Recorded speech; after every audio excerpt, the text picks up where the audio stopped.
Hello, everyone, and welcome into more Challengers here on the Sorcerer Network. Been a little bit of a rough start to the week for us, but ooh, that may just turn around our fortunes. Double vendor to start. Ooh, that is nice. So yeah, we're going to the Fun Fair. Looks like the Fun Fair build is in play here, which is a really nice build. If we can hit the right things. The good news is there's quite a lot of cards that are really good in this build. But hitting double vendor right off the bat, I don't even know what was in the other, I don't even know what was in that. I just saw a double vendor and went, that's what I'm taking.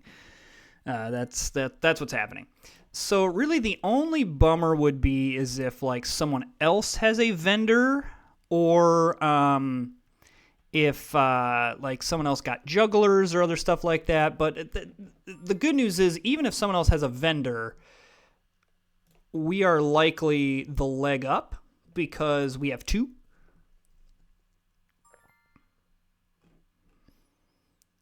All right, I would like to try to track what other people have here.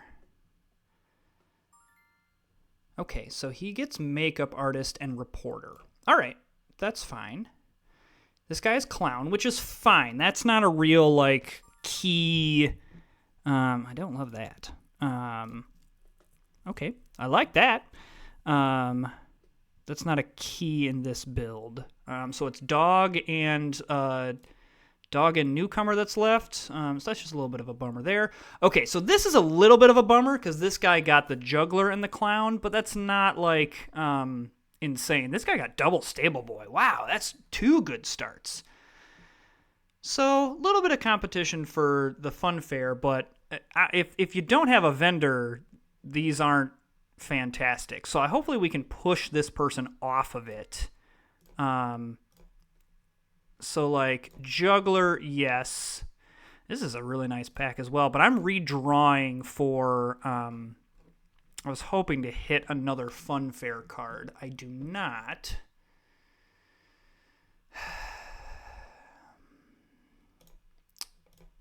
I don't hate the Sailor in this situation, especially because we can just have it replace the talent.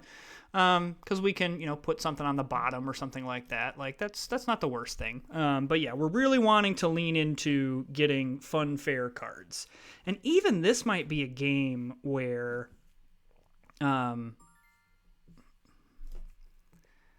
Okay, so what do I want on the bottom?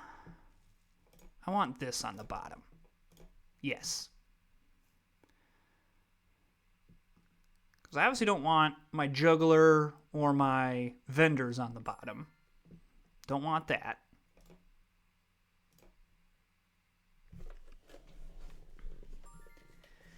So yeah, now it's just like, can we hit the cards? Can we hit the cards? Okay, this guy has double clown, which, again, doesn't, like, completely ruin any of my plans. Okay, that person has a sailor, which also doesn't ruin any of my plans.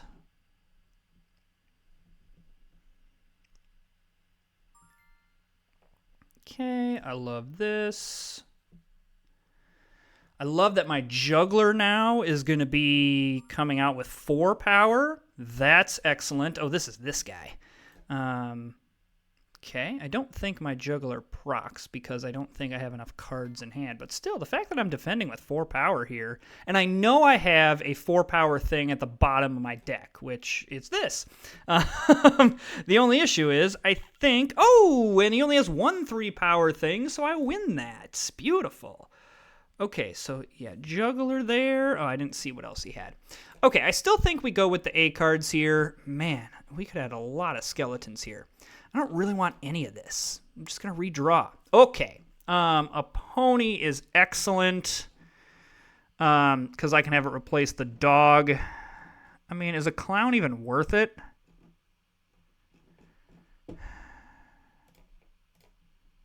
Okay, well, we definitely get rid of the dog here.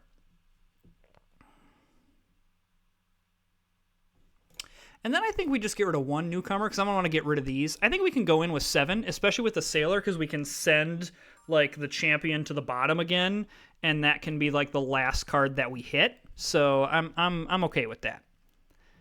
Okay, so this person got a vendor.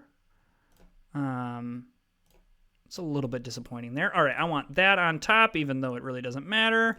And then I want that second because I want to throw the champion to the bottom. That's a little bit unlucky in terms of like the order that we hit everything in, but it's not the worst thing in the world.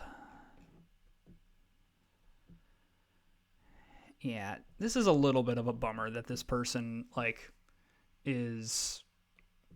It seems to kind of be going our thing, but now we're going to want to pick B cards now, because we're going to want to try to get some of the funfair cards in the B.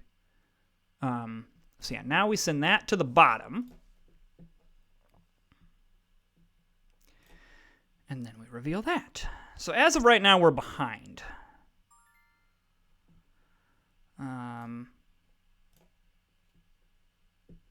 By a lot. Yeah, that was not great. Yeah, so this person is definitely trying to do my build. However, I have 2 vendors and he does not, which is going to make mine more viable long term. Okay, this person's going the 3 power build. This person's going the 1 power build. So, yeah, this is going to be tough to beat, but not impossible. Okay, so yeah, now we go the B cards. And now Rubber Duck and Mime are a yes. And so we get rid of this and this. And then I also think we get rid of this and this. We streamline this deck. I suppose I could have kept the clown, but the sailor honestly is not the worst thing because we can send something to the bottom like this Rubber Duck. Let's confirm this. Let's shorten the deck up. That's gonna short term that may hurt us a little bit, but long term that's gonna be wonderful. So Rubber Duck, Clairvoyant, Mime, any of those are good cards here. We can also hit some bigger cards and we can like get rid of the pony because it just doesn't do anything outside of being 3 power. So like let's say we get something like the Rubber Ducky. In this case doesn't matter, but 5 power is better than 3 power, so we can kind of upgrade our deck that way. Alrighty, so vendor coming out first. Excellent. Totally fine. Because now anything that comes out is going to beat that. All right, so what do I want? I want the vendor on top, I want the Mime next, and I want the Rubber Ducky there. So now that Rubber Ducky is going to be 7 power. 7 power on round 4. Delightful. Love that I see the movie star here because that means it does not get the value of putting newcomers back on top. Now he could have multiples, but that's fine. This is excellent, excellent, excellent right now. I used to think this was a bad card. It is not. The fact that the Jester can't take it down and it's going to take something else is really good. And then this Rubber Duck is going to come out and take that down. I love it. I know this person has another Jester. And there it is.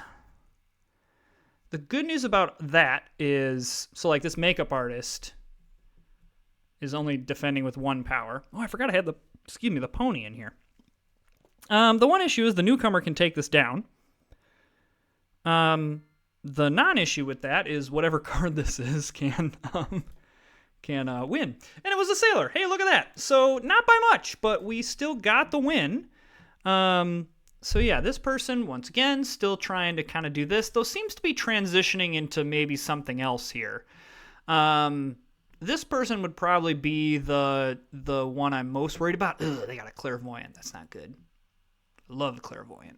Clairvoyant's such a good card. All right, so we are looking for none of this. I want to redraw. We're looking for none of this either. The Cook is not a bad card here, nor is the Navigator. So I think we can remove the Sailor.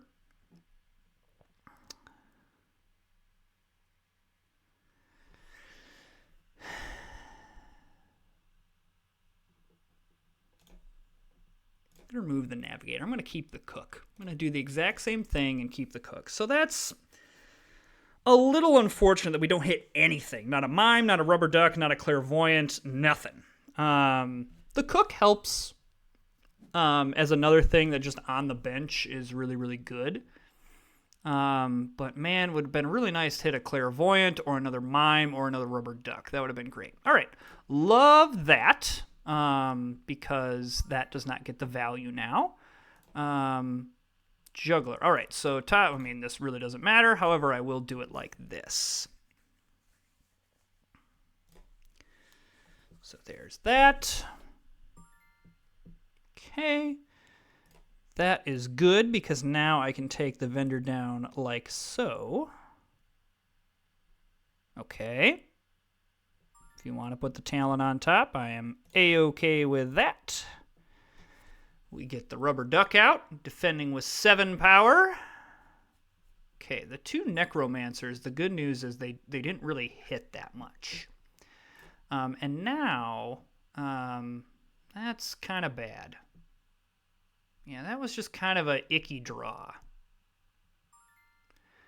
It is what it is. Like, this is what happens when you whiff. Like, yeah, it's just a big whiff.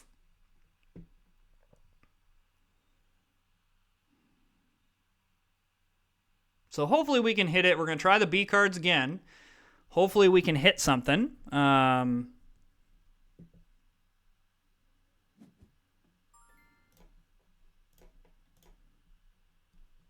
None of that is helpful. All of this is helpful.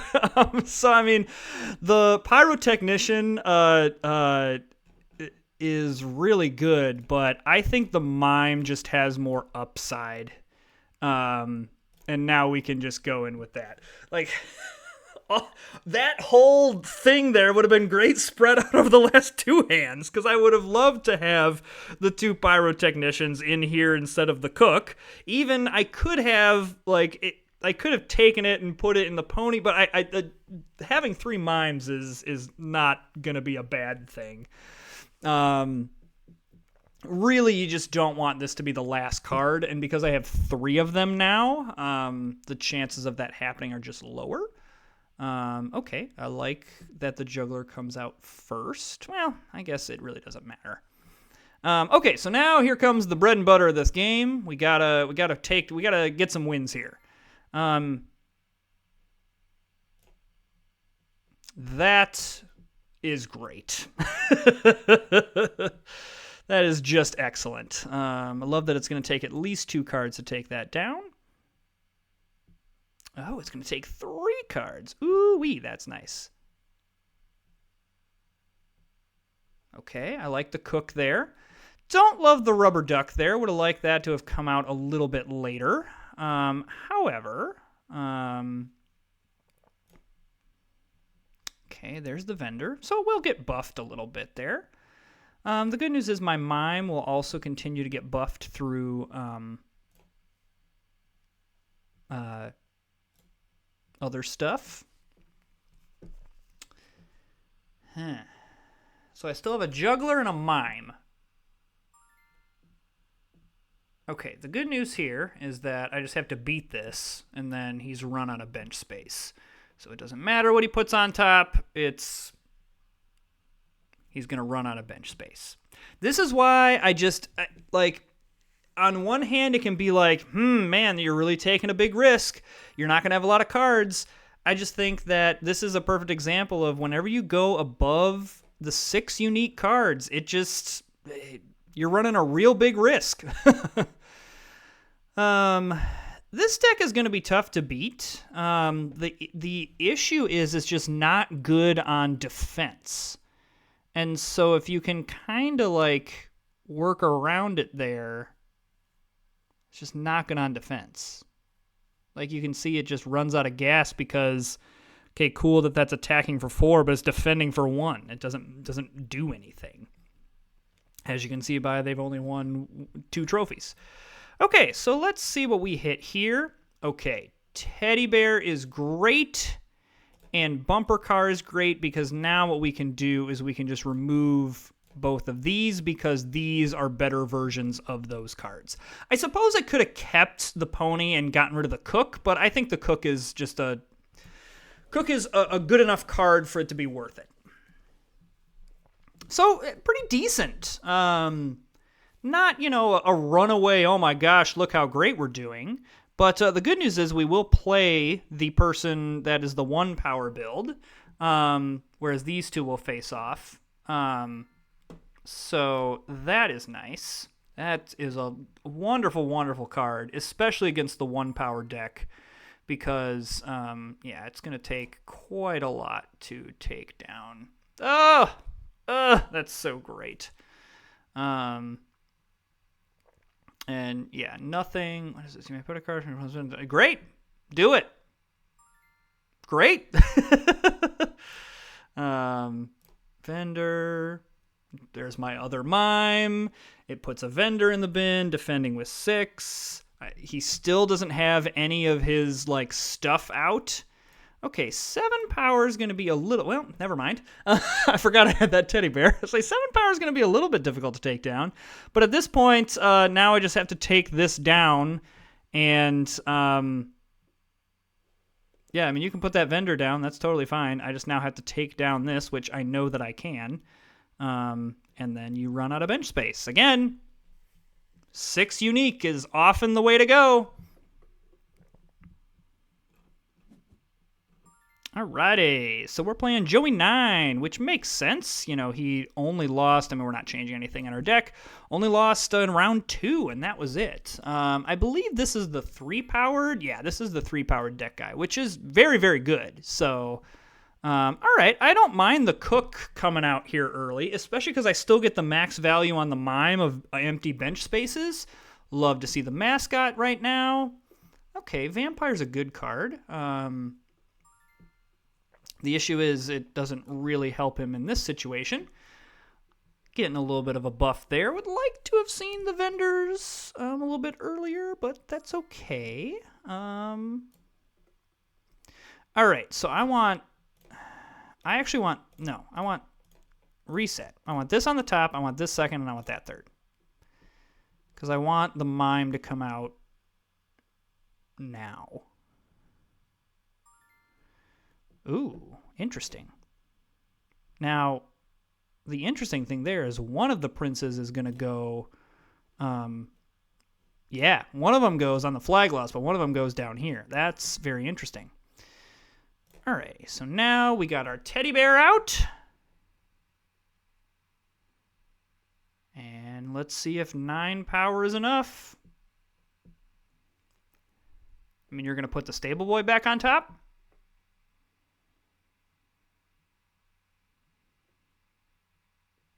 Ultimately, I think I've got this. No, what he should have done is put the prince back on top, because that would have opened up a bench spot for him.